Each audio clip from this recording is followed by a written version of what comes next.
Welcome to the Vinny Rock Podcast. Much more than this, I did it my way. Hey, what's up, guys? Got a special treat. It's not live, Mom. Don't worry.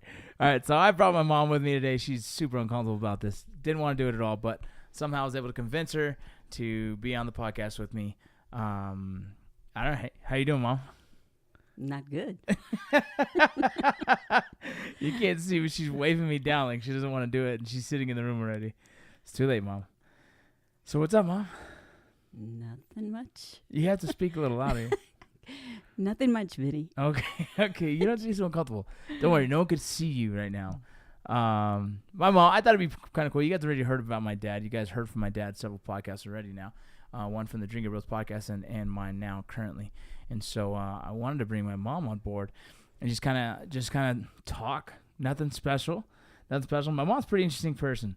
She's born in you're born in Canutillo. No, you were born in Anthony. Anthony, Texas. You got to speak up, Mom. Anthony, Texas. There you go. She's born in Anthony, Texas. Anthony, Texas is actually a really, really small city before you start getting into Anthony, New Mexico, isn't it? Yes. Yeah. So it's right next to Canutillo, which Canutillo is the farthest west of El Paso you could possibly get. And then you go into Canutillo, then you go into Anthony, and then from Anthony you start getting into New Mexico. You were born there. Your father and mother were from there. No, my dad was born in, I think it was Canutillo, and my mom was from Mexico. From Mexico, and then she eventually came over. She met her. Do you know how they met? Have you ever heard that story? I don't know. Yes, my mom was looking for a job, and I guess my dad was some kind of, he was from the Army, and he was down, and my mom was working at a restaurant type of thing. Yeah. And they kept saying, oh, Manny's coming to town, and Manolito's coming to town. So then he came, and that was it. So everybody knew who your dad was from Yes. the town? Mm-hmm. Your dad was a big deal back then? No. Was he always a popular guy? I don't know. He was just very adventurous. Adventurous. Oh, so they just knew him to be just kind of the wild man of town. Yes. Yeah, at that everyone time. knew when Manny came in town, it was a party. Yeah, he came from the Army. He was in the Army. Yeah, he was in the Army, right. But then he had already traveled everywhere. He was already gone all over the place. Yes. With the Army. And what do you know what years? Because we try to look this up. Was Grandpa in World War II? You know what? I'm not sure. We're not about the sure. age. We got to look into that. He was either in World War II or maybe in the Korean War era, right? Because I know after that, later on, several uncles served. One of them was in Vietnam. Yes. Yeah. And so my grandfather does have roots. Even before then, your grandfather, am I correct? Your grandfather used to break the horses for the cavalry Yes. back in the day? Yes. Yeah, so he wasn't necessarily serving in the military, but he was serving for the government by breaking horses for some of the cavalry. Yes, as far as I understand. Yeah, What that's pretty. understand. I mean, that's pretty cool. I think that's a pretty cool history. And then you have, is it your grandfather that he was adopted? So we really don't know kind of what That's my mom's side. your mom's side. My mom's side, yes. Yeah, so they're led to believe there's all kinds of possibilities of what he could have been. Yes. Yeah, He was a minor, though. That's we do know. he was a minor. What does that Yes. mean? He passed away from black lung. The black lung. Yes. Really? Mm-hmm. Man, there's things I didn't even know that. So he passed away from the black lung, and that's your mom's father or grandfather? Father. Your mom's father. Awesome, and that's all in El Paso, Texas. And that's so. If you guys ever followed my life, I went to Texas for the Border Patrol in 2009. Once I had the opportunity to go farther west, I was trying to go farther west. One, to be closer with my kids at the time because they weren't with me before I got custody of them, and then I got the opportunity to go to El Paso. And in El Paso, I still have cousins, aunts, uncles, and at the time, my grandmother was still alive at the time. And so it was just a cool reason for me to move to El Paso for a lot of reasons. One, because of the lateral promotion for the Border Patrol, and then two, because all the family. And then I knew my mom came into town quite a bit to visit my family. I spent a lot of my years growing up. Almost every year we would find a reason to go to El Paso, Texas to visit, whether it was New Year's or July 4th. Usually had something to do with firecrackers and guns, right? I remember the first rifle I've ever shot was Theo Roy's during, I think it was New Year's, because then we just shoot them into the air. Back in the day when we didn't, I guess no one was really worried about the stray bullets. Oh my goodness. So you grew up in Canateo, it's a small town. Canateo is known for what? For agriculture and as well as the cannery, right? Yes. Yeah. So you grew up. Obviously, you have how many brothers and sisters? 6 brothers and 1 sister. 6 brothers, 1 sister, and you were the oldest. You were the oldest child of all of them, or No. the oldest female? Female. Yeah, I was second to the oldest. And so back then, kind of the cultural thing is that, like, you being the oldest female, you were going to help with a lot of kids, a lot of the cooking. You were kind of the second mom in the household, Yes. right? That's correct. Yeah. And then the oldest is Ruben. He was also probably one of the other providers. He would work just as much as Dad would and kind of help support the family financially Yes, when he joined the army. Yes. until he joined the army, or even when he joined the When army. he He was joined, that's when he yes. was cutting checks the whole Yes. time, just Mhm. helping the family. Yep. That's very common in the Latino culture, right? Mm-hmm. Is always providing back to the family, giving back to, Mhm. and continuing on with that. But you guys grew up pretty poor, correct? Yes. I know we're not going to talk a lot about it. My mom doesn't want to talk about it, and she thinks people are gonna she doesn't want anyone feeling bad, and it's I'm not saying any of this to get the attention behind it. I just kind of want to feed your story. So we're going to touch lightly on that, and then we'll continue on, right? So you guys grew up kind of poor, right? And so you guys would Not kind of, but poor. but real poor, right? And I'm trying to lighten it up for you, Mom. I'm trying. And so, I mean, you grew up. What ages were you working in the fields? At what a very young age. What do you remember? How young are you thinking? Probably Elementary school? Yes, Yes. elementary, definitely. Definitely. Yes. Oh, definitely. Really? Yes. So at Mhm. what age? 7, 8? Probably 7. You're starting already to work in the When- fields, Yes. providing a service that does get the family paid. Yes. Right? It was example like cotton picking was. I didn't have shoes. Right. Example. So my grandfather would take me with him, so that I could earn. Some And money I'm to- sure I didn't earn the whole amount. But Right, but you would work Yes. to create some kind of funding Funding. so you to buy and use shoes, not even brand Yeah. new. No. Well, I had a lot of used shoes. Yeah. A lot of hand-me-downs. A lot of life back then was hand-me-downs, especially like Well, people would donate to us, or other people would, Yeah. use shoes or whatever. it's just it kind of a was. community thing. Yes, Everyone's helping it each other was- out. You got yeah. someone who's older, your cousins or someone, their daughter's clothes, whatever the case. You Well, they didn't have any either themselves. she's shaking her head like, no, that didn't even happen. Didn't happen. No. Oh man! So then, as you get as all the kids kind of trickle through that in life, and then eventually you get to high school. Did you play sports in high school at all? 1 year I played volleyball. Did you? Yes. I did not know that. Yes, Yeah. volleyball. Why, was it Not just- good at it, but So in school, you're like a straight A student. no. No, you were a straight C student, or you were just Probably a C student. I don't even remember my grades because I don't even. really. Was school that important back then, though? In our family, we just tried to survive. Right. Basically, I don't remember doing homework. Didn't You're take just algebra. Really, at the time, was Survival, probably basically. it's like the times because if people don't understand, if I try and give a better example of Canateo seems to be the city that's kind of still several years back, and it's not education wise. I'm not meaning economic wise or anything. It's just a little bit slower paced. At that I'm time, talking- especially. Mhm. I mean, in recent years, we've had to dig the grave sites for our family. I mean, that's how it's just different, kind of a different system going on there. And so, I mean, I guess as long as you were able to learn how to read and write, it was a good thing because, hey, you're keeping up with the Joneses, I guess, and then from there, after high school, it was common for everyone just to go work in the cannery. Right, and then That's from there correct. you just kind of live your life. You do your 9-to-5 job, whatnot. You come home, you hang out with family, because Canateo is so small. Like all the families know each other, who lives on which corner. Families and friends grow together. I mean, there's a lot of life is very simple, which is nice though. Yeah, very nice. But it's a very simple thing. And but for you, would you say you were kind of a dreamer? Yes, definitely. Yeah. Definitely. I would try to escape, I guess, by Yeah. reading books and daydreaming of how I was going to live on my own in an apartment. Yeah. And that's what I did when I graduated Yeah. And so you end up going. Where did you end up going? to Los Angeles. And what did you have with you when you took off to Los Angeles?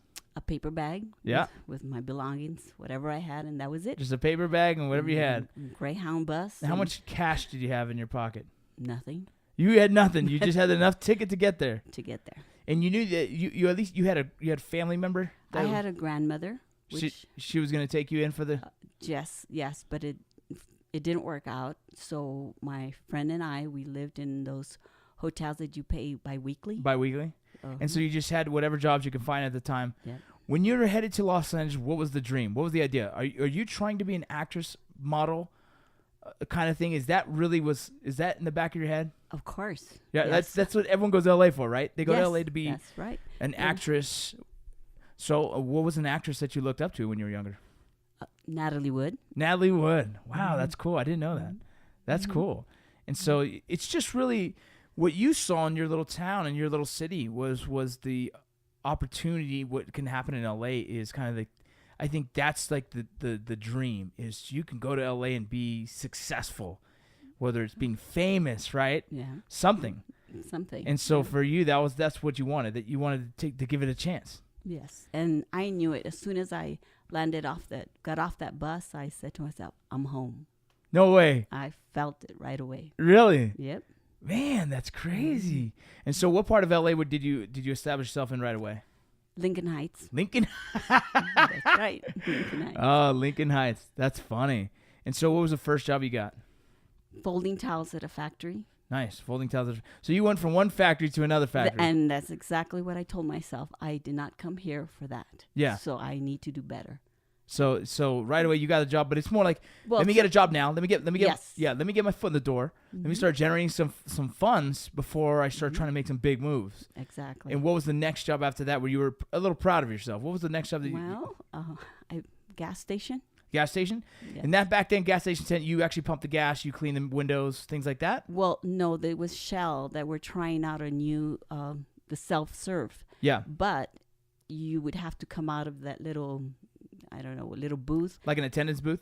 Yes, and help out anyone that wanted you to, the old ladies that couldn't pump gas. Yeah, or so things. back then Yeah. a little bit before that or that time, Shell decided to try and do something new and do the self-serve pump, where you go up there, you pay, and then you pump on your own. And you were there working as just in case people that still didn't want to pump on their own. Yes, that's And correct. that paid well? Well, yes. It was the minimum For the time, basic yeah. For but, that time, yeah, and so you're 18 at this time, 18. getting minimum wage in Los Angeles, California, which I'm sure cost of living is crazy different from what it was in Canutillo, Texas. Yes, of course. Yes. So then what job did you get? After that, I applied at Occidental Center Occidental, what is that? Insurance Company. Oh, insurance company. Yes. And that's when you started working in insurance? Yes, and that's when I started learning more typing, taking classes, Yeah. computer service. Okay, so that's when you just started learning to eventually what you kind of fell into and started doing. That's what you ended up retiring From- in a position doing something similar to that, right? Yes. All right, we're jumping ahead. I don't want to get there too fast. Okay. So you get to that job. What was the first thing you told yourself you wanted to buy yourself? Because now you're an adult. You're a young adult. You have money because you're working, and someone who grows up in poverty always has that idea of like, you know what, I'm successful when I do this, or I've always wanted to buy myself something. And what did you have something like that? Yes. What was it? A stereo. I knew that answer. That's why why a stereo? I don't know. I wanted my own stereo. Yeah. I wanted to have my own speakers. And in that time, what was it? Was it an 8-track or was it a wax? How was it? It was a turntable. It was a turntable. Turntable. Oh, so it was records. Yes, records. So you get the record player, you'd buy the record player with everything, and then you'd be able to go buy records. Yes. So what kind of music was it back then for you? Oldies. Oldies, like what? Like Motown. We're talking Motown oldies. Motown and Yeah. Motown. Wow, I can't even think. 'Cause Yeah. I just love them all. So. Just a lot of the old music at the Yes. time. I mean, a lot of this is what years are we talking? We're talking now 70s, 1972. 72. So 70s, yeah, some 70s music is it's oldies to us now, but that was what was happening at the time. Yes. Was there a lot of dancing going on back then? Yes. Yeah, Yes. were you a dancer at all? Believe it or not. You were. Yes. What kind of dance was it? Was it like swing dancing? Well, or, no, it was just regular partying, dancing. So type just of like thing. Oh, it's just people in the room moving, right? Like Yeah. kind of like the 70s, the weird, awkward dancing, right? The I don't think- OJs. Yeah, I don't The think you can call OJs. that dancing. I think now, now we see that in videos and stuff. Like when I see the videos, I'm like, man, that's weird dancing. But I think that's when dancing is starting to get figured out, right? Like everyone's still trying to figure out how to move right. That's cool. That's crazy. And so shortly after that is when you met Dad? I met your dad 1973. I think a year after. A year after you're Year. working with insurance, you're Mhm. starting to get you're starting to get, like, I guess, you're starting to get comfortable with the situation in LA. You're getting a job. You're starting to learn how to type. You're doing a lot of the secretarial work, really, is what it Yes. is that you're getting comfortable with. And you kind of find a place for yourself now. Now you're settling in. And then you meet Dad. Dum, dum, dum. Trouble. Trouble. No, so then you meet Dad. And then you guys decide to get married and everything. And then you had a baby, your first one, Junior, right? My Yes. older brother. And then it got hard again, didn't it? Yes. Because having a kid, a lot more expenses, right? Yes. That's And it's right. what's Yeah. tough though is because like it's funny because back then though it was very common for a single income family to dad would be working. Dad got out of the Marines and started working, and the only job he could really find was construction. Correct? That's correct. He actually he said he started out at a what is it called? Hardware? Yeah, a hardware store. Store. And he was loading up some cement bags, and some guy told him, like, hey, man, you seem like you got a pretty strong back. Are you interested in trying construction? And my dad was like, my dad was saying that the guy gave him the opportunity. All he had to do was bring a belt. So my dad bought his own gun belt, his own tool belt. Too bad. Yeah, he bought his own tool belt, and then next day started doing construction. And you were working at the time when you were raising Junior, or no? You took a break. I would take a break because every time we'd get behind, I would go to work, Right. and then I would stop working again. Where did you guys live at the time? We lived out Sereno when Junior was born, El Sereno, okay. okay, and then we moved to Hollywood Hollywood, really? Where in Hollywood? on Vine No way. and Melrose. Did you right really? near the studios? Paramount Studios Yeah. was right in front of our door. Yeah. Well, right now that you try and get a place there now, you never would have made it because that place completely turned. Yeah. That is like one of the hot spots. Vine, the street Vine. Mm-hmm. I don't know if you ever knew this, Mom. There was a social media thing called Vine. It was like these little short clips. You probably missed that whole era. But Vine came in and left, right? But it was in the same time frame of Instagram was getting big, and then Vine started. Mm-hmm. Well, Vine started because some of the entertainers on that, I believe, it was started on that street, so they On named that it street. Vine. And then now it's gone. But crazy. And so then from there, when things got really tough, you guys decided to try and go back to El Paso for a little bit and maybe Yes. try and make it there. Yes, we did. How did that feel for you to move to LA for the dream and then almost having to kind of crawl back and lick your wounds, right? I didn't really want to go back. Your dad wanted to try a small town Why is that? because he grew up in a big town and he just wanted a small And town did you think feeling it'd be easier for him to get for work? him and all that. But I had left a job with the Board of Education to go there. Really? Yes, and I was, I was very fortunate to get that job. Yeah. But he wanted to try it over there. You know, so and you guys thought maybe it would help a little bit, help. kind of catch up and get Yeah. it, and then it'd only take about a year for you to be like, no, 6 months. was 6 it. months. You're like, I'm out. Yep. Time to go. Yeah. Back to LA. Back to LA. And so Dad gets back into framing. Back into framing. Yes. Yeah. And then you get a job too as well. yes, and another insurance company, Another insurance company. And then shortly after you get pregnant again. Janice. Yes. 2 years later, Janice. When did Dad end up having to go, or when did Dad, I remember Dad telling me a story saying something like it was a real rainy season one year. And, when it rains, obviously as a framer, you don't have work. That's right. And so it was one day after another. Now it's start getting really hard to pay bills and hard to survive. Dad doesn't know much else, so he goes to the unemployment office. He's going to start to apply for the unemployment. He sees a sign there saying, now hiring Los Angeles Fire Department. And for some reason, he decides to just fill it out. Yeah. He went to the city to apply for carpenter. Oh, that's what he did. Okay. Yes. Yes. So Okay. then he said he saw the poster, poster. and he applied for that one. He never got the card for the other one, Yeah. but he did the. So he just applied for that yeah. one. He applied for that one. Let's too. see how it goes. Yep. And then all of a sudden it comes in the mail. He has a test. That was it. And if you guys don't know my dad graduated high school a year early. because his mom didn't want to take him and his brother to 2 different schools. So they let him test up, and he tested smart enough to jump up a grade. 16. So he graduated high school at 16, joined the Marines at 17. And my dad's one of those guys. He was a street kid. So when he did show up to school, he was a smart dude. He would pass. But that's when he did show up to When school. he showed up. Yeah. So there you go, my dad with just a high school education and not much of high school education, but is just kind of a naturally smart guy, you know. And he's a hard worker, and so then he gets the opportunity to go test for the fire department and passes. What did you think at that time? Well, that was good because I have told him get a regular job already. Yeah, Get get a city job, get a job with benefits, something, because you guys are now going to be start working on 2 kids already, right? So I mean, you have 2 kids At now. that time already, we were already 4.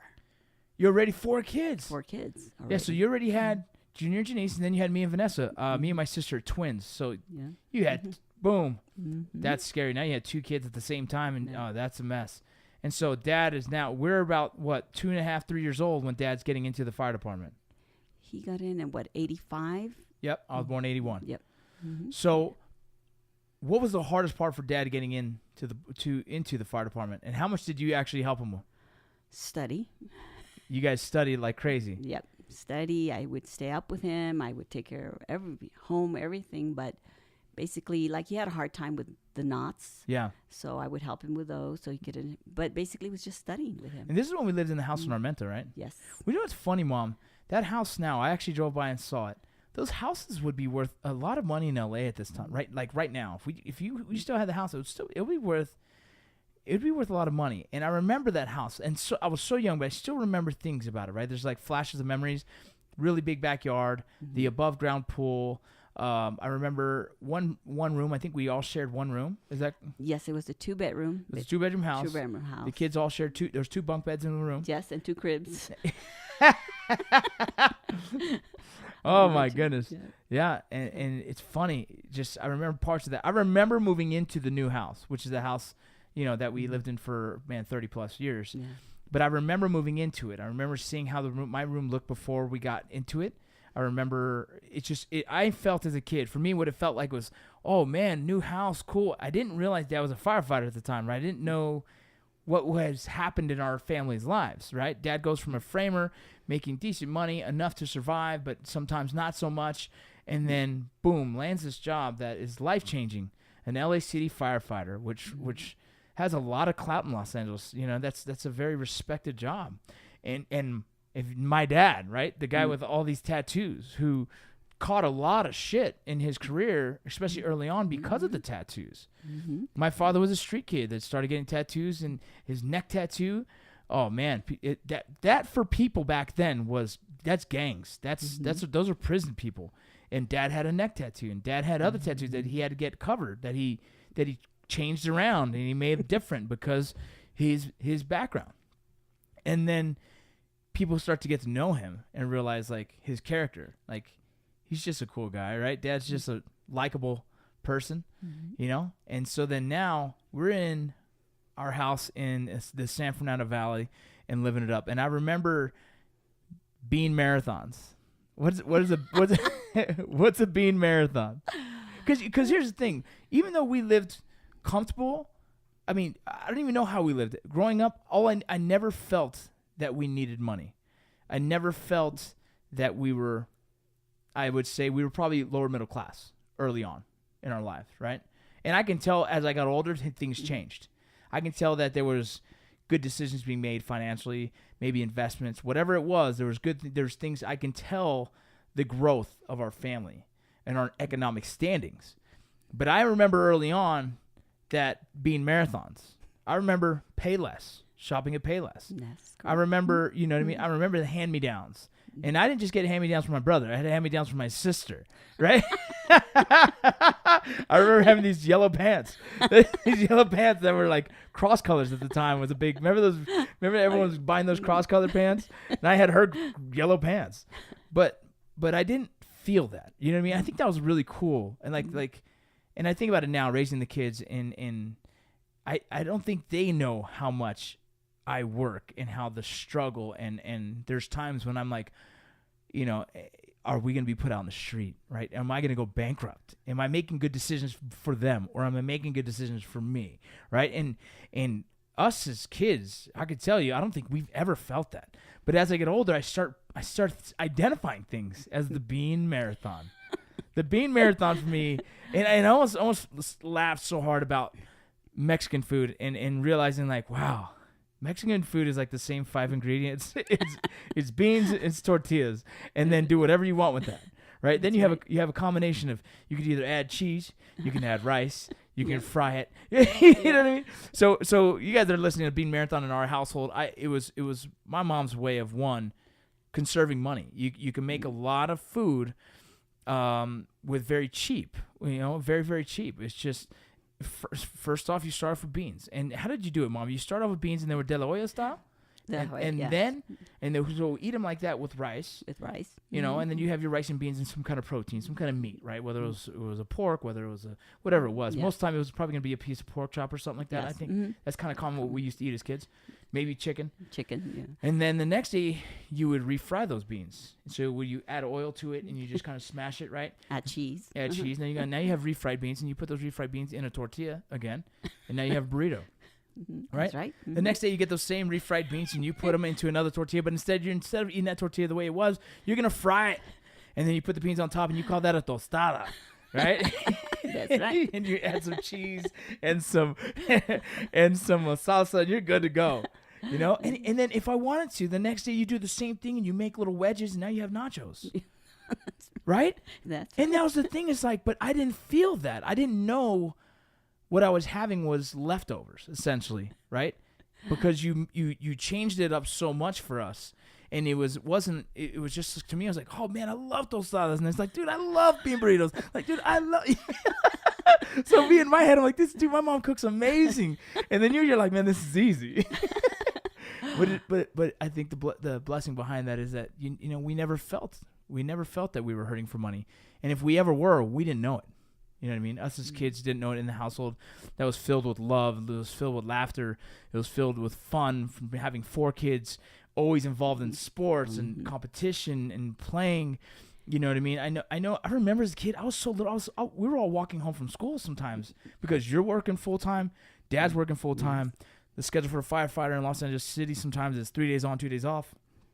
The schedule for my mother, who was, what's the title you like to say that is it a administrative assistant? Administrative assistant, yeah. So my mother was administrative assistant for eventually was for LA Unified School District, but it was the congresswoman for the congresswoman for a long time. Yes. Yeah, you're Congresswoman Roybal Allard. What was her name? Roybal Allard. Roybal Allard. Yes. I didn't even say the name, but yeah, I remember that. For the congresswoman, you worked for years. For how many years was that? I worked for her 3 years. 3 years, and then you jumped into the LA Unified. LA Unified, and you pretty much were routing everyone for the special needs. Correct? Didn't you control a lot of? I worked in special education. The special education, right? Exactly. But the crazy thing is, like, that's a full-time job. You didn't get home because of traffic and everything else, but you wouldn't get home till 4:30, 5 o'clock. Us little ones would sometimes be home by 2:30. You know what I mean? So there's a time gap where sometimes I'd cook because being a crazy make a mess with cooking or experiments that I used to do at the house. But like I said, it was one of those things where I don't think we ever felt we ever needed money or hard on money. You know what I mean? Which is cool. And then by the time I got older into high school, I think financially you guys are making really good decisions and things got a little bit more comfortable. But at the same time, I started working at 15 years old, and I started with my first job was Pizza Hut. Pizza Hut. Yeah, and then second was Sports Mart, and then I jumped into Champ Sports. That's right. Yeah. What do you think about it? So, kind of the funny thing is the reason why I wanted to talk to you about your past is so cool to me to see that you were a dreamer. And I feel like me and you are very similar in that sense because I've always been the dreamer. Yes. Right? And you left your home. I left my home. Yeah. Like no one else did. I said, nope, I'm out. And for reasons, being, I felt like I needed to grow. I felt like everything around me wasn't benefiting me.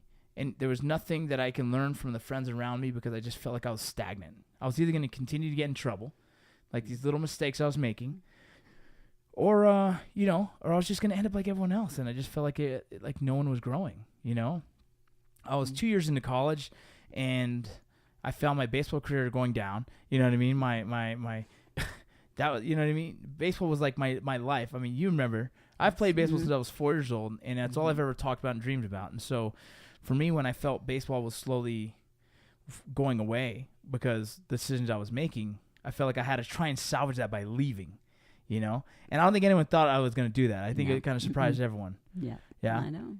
But a little part of you felt like, but that's what you did. That's what I did. I couldn't say anything really. Yeah. Yeah. Was it hard? Because I am the baby of the family. I know. Yeah. It was hard, but because as a parent, you want to always shelter your children. Yeah. But I couldn't say anything because I did it to my mom. Yeah. You know, I wanted to leave at 17. Yeah. And she asked me, no, wait till you graduate, then you can leave. Right. 2-3 days after I turned 18, I left. Yeah. Yeah. Well, it's funny. It took me a little longer because I thought I had everything under control. And then when I felt my life kind of going out of control, all of a sudden, you know, I have a baby on the way. You know what I mean? A relationship that was just toxic. You know, baseball, I couldn't get my education right because I'm still focused on hanging out with my friends and everything else. Just I didn't have control of myself. And so what I ended up doing was I took off to Northern California. My goal was to head up to Oregon to go meet up with a buddy of mine to play baseball. Hopefully stay with him. He was a good buddy of mine growing up since we were little. He's like a brother. And as I stopped in Chico, I kind of decided to stay there because I found a baseball team to play on. And that's where I met my buddy Kasner, and that's where we continued the history with all that. But, you know, and then from there, I had a good summer, got a full ride to Kentucky, and then boom, that didn't work out. What happened? I called you and said I was joining the Army. Yes, you did. Yeah, and you hated that, didn't you? Yes, I did. Why did you? What are the reasons, maybe? Besides war, was it only because of war?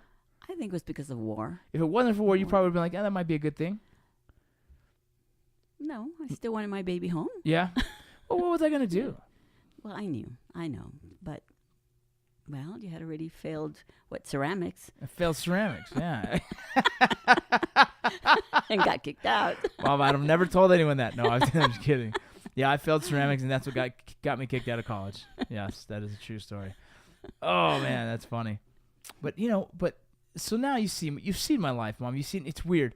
I feel like I've never taken the easy route, right? I've always, as much as I try to make good decisions, I've tended to make decisions that weren't fully thought out, right? And then it either works out or it doesn't. Yeah. And in all these years, you've seen me grow. You've seen me fail miserably. You've seen me have success, and then now here we are today. What do you think about like my life now? Well, I'm proud of you. Yeah. For going out there and doing everything that you're doing. Yeah. Living your dream or whatever it is. But right. You're going out there and doing it. It's crazy. Yep. So. But you know it's funny. If I don't call my mom, you know, here and there checking her, she thinks I've been arrested or I'm in prison. She always says, Vinny, I haven't talked to you in a while. Did you get in trouble? Like, no. I've never, as an adult, haven't gotten in trouble. No. I was a federal agent, Mom, for years. And you still ask me to brush my teeth every day. Yes. Oh, goodness. No, Mom, I just want to talk to you for a little bit on here. I just love having you here, help me out with the kids when I need it, and just being around more. You obviously know you're a big inspiration to me on how you lived your life and why I continue to do what I do. We both know that there's plans I have, you know, in the future and what I want to do. You know, she still tells me every day, go to church on Sunday, on Sunday. Yes. And I continue to go to church on Sunday. Which reminds me, there is a promise I still need to. Oh, yes. And we'll talk about that on another episode. But hey, guys, thanks for listening. This is a Vinny thinking real quick with my mom. You guys know the sponsors. Mom, are you guys getting a Lisa bed or not? No, huh? You're not getting. My dad doesn't want the Lisa bed because he says he needs a stiff bed. I need it to be tough. But no, you guys know the sponsors. Check it out, Lisa Beds. Use Vinny Rock for promo code. You got Warfighter Tobacco. Excuse me? It's been good for you. The Lisa bed has been good for me. Yes. See, she's whispering and saying, it's been good for you. No, the Lisa beds has been good for me. It's good for my back, and I sleep well. But that's Lisa Beds. You guys know the promo code for that. Warfighter Tobacco. You guys check it out. It's Christmas time. Order your boys, order your fathers, order your friends some Warfighter Tobacco. They got some new. The Nicaragua cigars are in, and all that means is if you guys thought they were good, they're outstanding and great now. And trust me, if you don't believe me, well, I guess you're gonna have to order some and try them out yourselves. Go check them out. You can use promo code VinnyRock for your 11% off. Don't forget to check out. What else is there, man? There's so many of them. Willie Peach Chocolate. Love the guy. I'm actually gonna ask if he can send me some more. Willie Peach Chocolate. You guys can check them out on Instagram. Check them out on Facebook. Check them out even on their website. There's a couple others here. Combat Flip Flops. Don't forget to check them out. Rocco 30 will give you, I believe it's a 20% off. Because go double check that. But Rocco 30, hit them up for that. Man, there's so many. True North Motor Company. They came to help me with my motorcycle today. I'm getting this motorcycle fixed that I just got from my buddy at Beard.com. Don't forget Beard.com. You guys check them out. If you guys looking for shave stuff, beard stuff, go on Beard.com. It can segue you to any kind of shaving stuff you need as well. Check out El Vato. All this stuff that I own, as well as Leadsinger's Whiskey, Article 15 Clothing, Freedom Jerky, and Hero Sports. You guys check them all out. Thanks for coming in, Mom. And I love having you here. And thanks for dinner today. It was great. Love you too. All right. I did it my